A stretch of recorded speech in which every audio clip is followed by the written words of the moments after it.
Kulungan ang bagsak ng nakatalang top 7 regional most wanted person matapos maaresto ng Southern Leyte PNP sa Barangay San Isidro, Liloan, Southern Leyte. Magbabalita dyan si Patrolwoman Maria Elena Singian.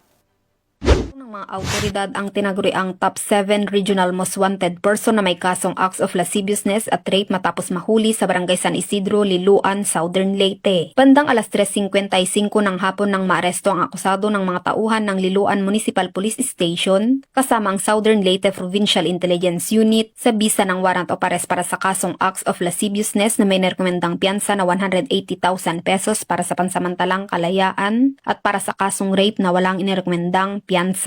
Ang akusado ay dinala sa Liloan MPS para sa kaukulang dokumentasyon at tamang disposisyon. Ang ating kapulisan ay patuloy na maglulunsad ng mga operasyon para mahuli ang mga taong may pananagutan sa batas upang maihatid ang hustisya sa kanilang mga naging biktima at mapanatili ang kaayusan at kaligtasan ng komunidad tungo sa minimithin natin na bagong Pilipinas.